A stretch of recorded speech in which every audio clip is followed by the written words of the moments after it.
from Dolphins Central, here's Thomas Galicia. 2, down, sit, hut, hut, hut. Can't touch us. Can't touch us. Can't touch us. Can't touch us. Miami hits them so hard, makes them say. Welcome to episode 2 of the Dolphins Central podcast on the Pro Football Central Podcast Network. With you as always, I'm your host, Thomas Galicia, Miami Dolphins feature columnist at BleacherReport.com.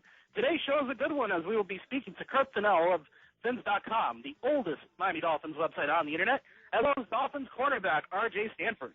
Ladies and gentlemen, our first guest is the webmaster for Fins.com, the oldest Miami Dolphins website. Please welcome to the program, Curt Fennell. Curt, thanks for joining us. Hey, it's my pleasure. So, Curt, as a big Dolphins fan, I'll just start right away. How do you feel about this offseason? Well, it's hard not to be excited about it. I mean, Jeff Ireland certainly had a lot of money to spend, and he spent it about as well as he could have. It's hard not to be excited about everything. They pretty much took care of all the major holes they had. I mean, obviously there's still some questions on the offensive line, but between the draft and free agency, you can't help but be excited for the Dolphins' chances this coming year. Speaking of free agency, Curt, and then yes, I am very excited about their chances as well. Which free agent do you think will have the most impact on the team this year? Well, it's hard to say. I think the obvious choice would be Mike Wallace, but oddly enough, I think the guy that may have the most impact for the team is Brent Grimes, the cornerback that they picked up from Atlanta. Cornerback was a serious weak spot last year, and I think his addition is going to strengthen the defense a lot, especially against New England, and I think that's going to help the team a lot. So I think maybe, like I said, Mike Wallace, the obvious choice, but I think the guy that's going to have the biggest impact, my dark horse pick there, is Brent Grimes. That was actually my choice as well. When I wrote an article for Bleacher Report about it, they asked me who I thought it should be, and I selected Grimes too. Yeah.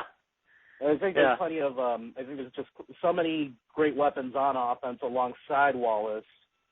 However, this offseason did seem to have some missteps, at least to me. Would you consider that there were any missteps during this offseason, whether in free agency or the draft? Well, I think the draft, of course, is hard to tell right up front how well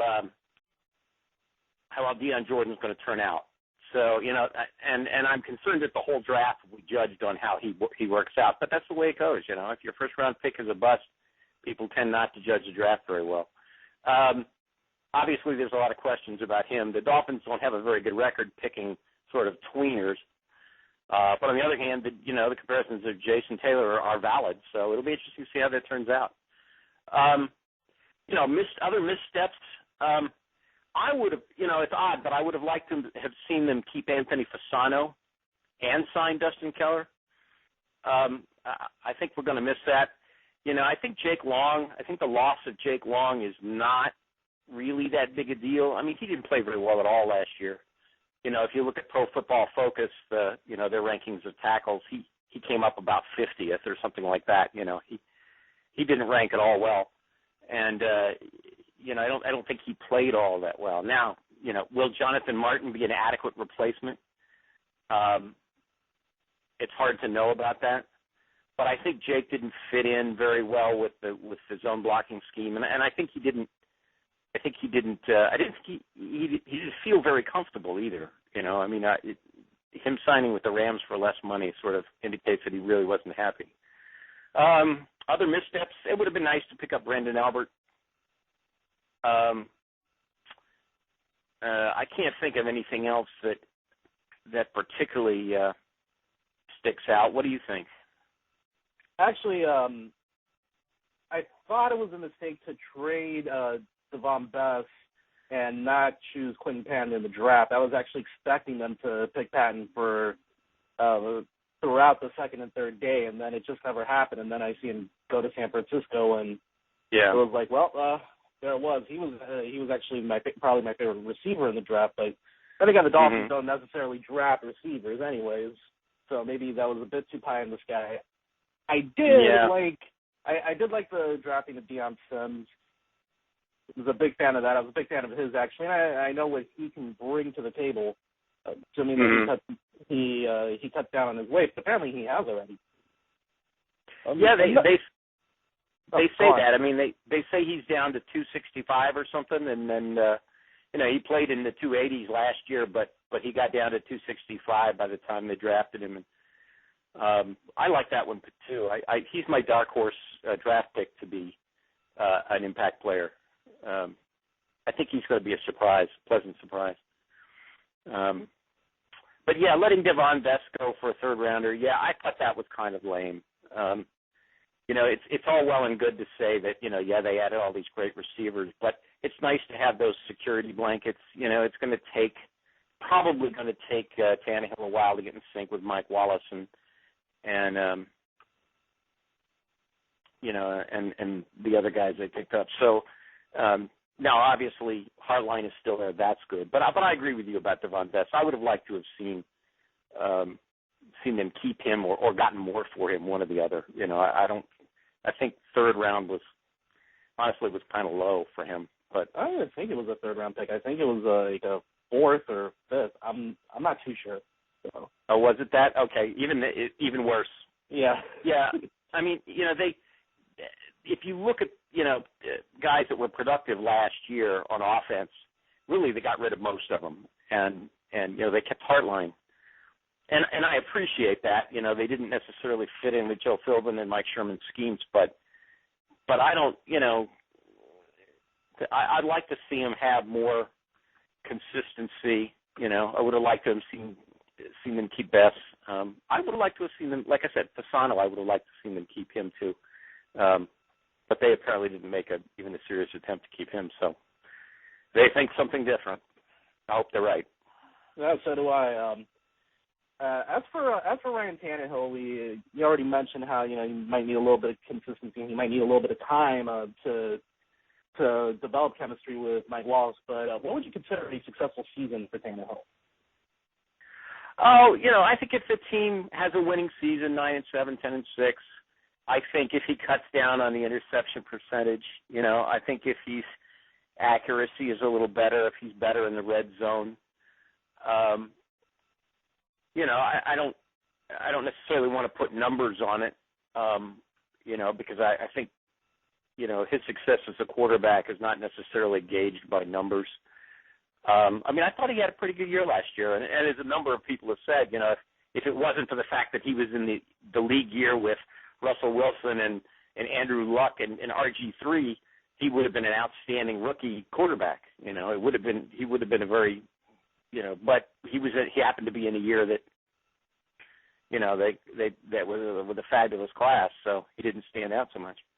Yeah, I actually kind of look at it. I'm sorry. No, I was going to say. I was just going to say. I think if you look at how he contributes to the success of the team, and there aren't really any stats for that, but if he, if he throws, 20 touchdowns and 10, 12 picks and has a nice accuracy rating and doesn't turn the ball over and is good in the red zone, I think that would be a good year. That would. The way I look at it actually is Dolphins actually kind of got the best quarterback in the 2013 draft, in the 2012 draft. Yeah. I mean, that's the way to say it. Certainly, in terms of experience, we know Tannehill had no experience, and he pretty much doubled his experience in the first year in the pros, right? So, yep. And I think, I know there were some knocks on him for not being that experienced coming out of college, but I think in some ways, it may work out to his advantage because he is a kid that learns fast and he does progress. So, progressing on the pro level, or on the college level doesn't really matter. if you look at somebody like Chad Henne, for example, who started all 4 years at Michigan or whatever it was, he had ingrained his bad habits, and it really worked. So they're his permanent bad habits now for all that experience. They never got a chance to work those out of him. But I don't think that's going to happen with Tannehill. I think he's, with less experience, he has more to build on and less likely to repeat the same mistakes. So, I like the way you said that. I mean, I think that's a good way to put it. Yep. Very good. And finally, a lifelong Dolphins fan, have to ask, what did you think of the new uniform design? I was kind of whelmed. I wasn't overwhelmed. I was whelmed. I mean, they're kind of slick and cool, but they don't have they're and South Beachy. I'll give them that, but they're not.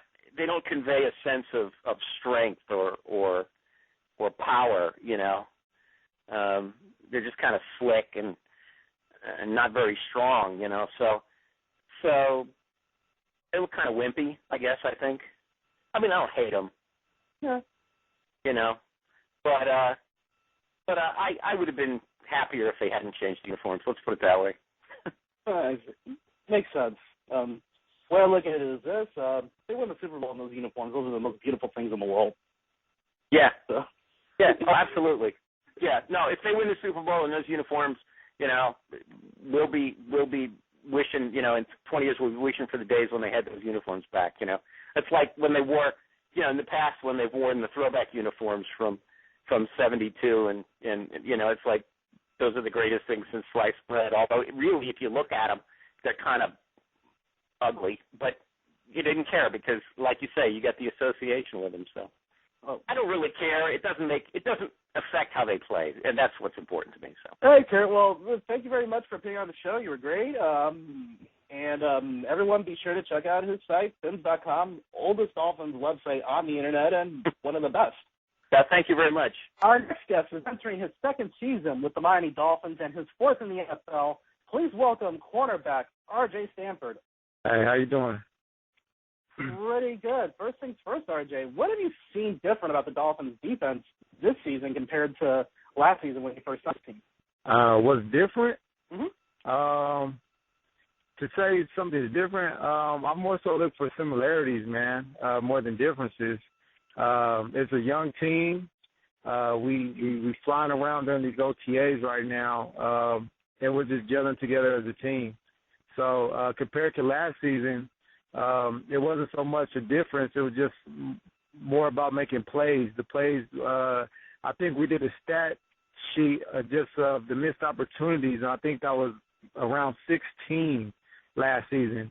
So this season, we're just trying to make more plays. That's the thing. As for some of the new faces that you've seen on defense, there have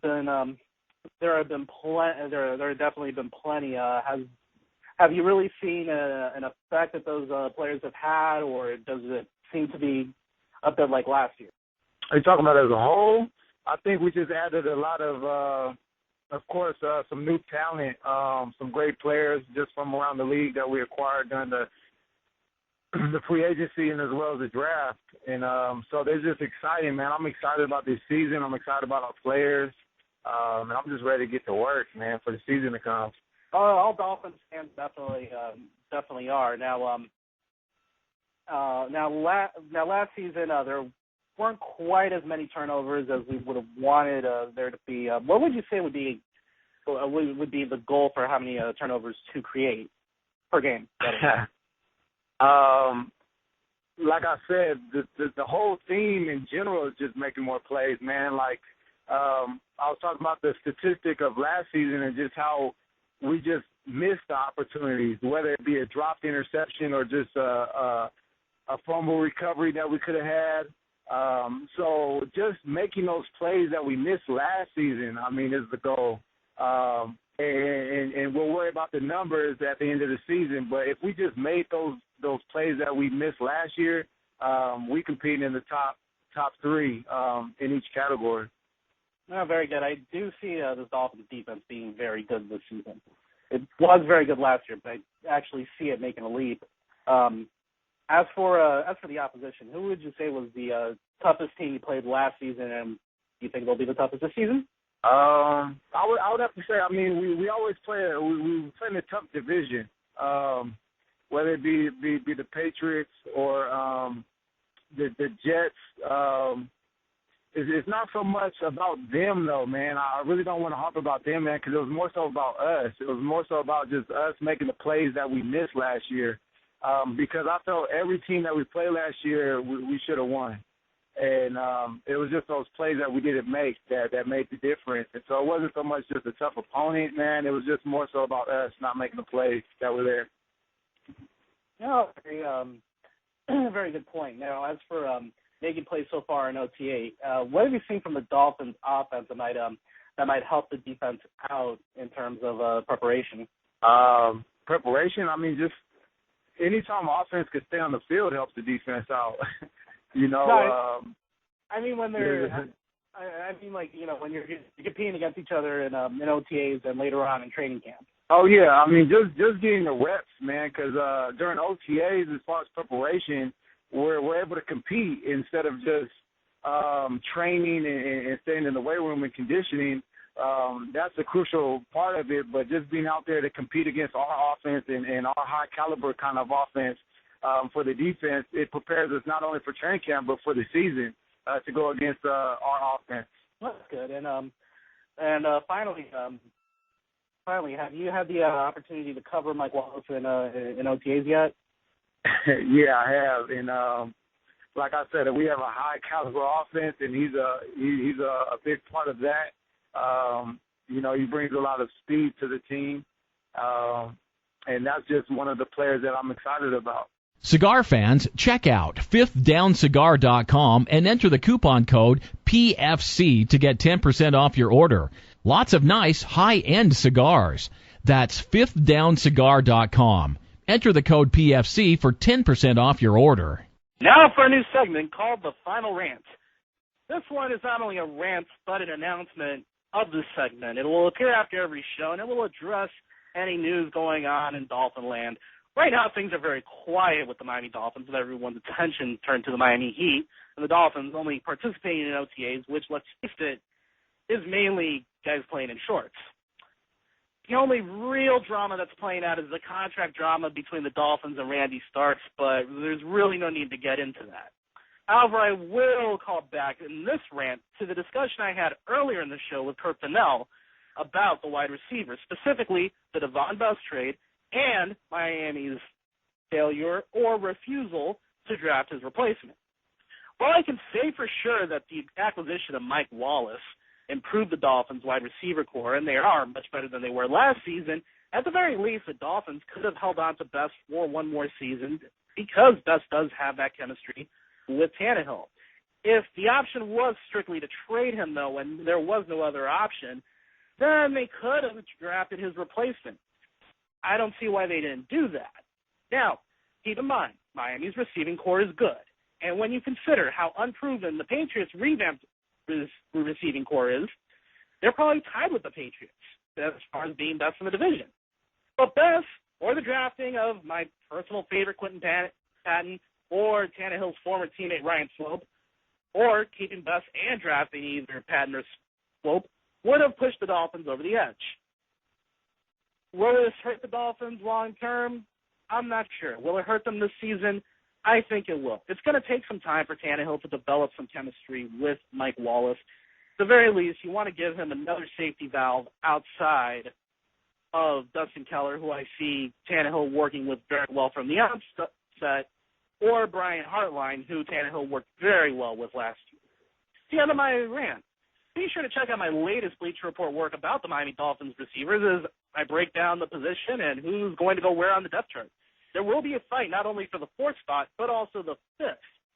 Check it out to see who I believe are the front runners for both of those spots.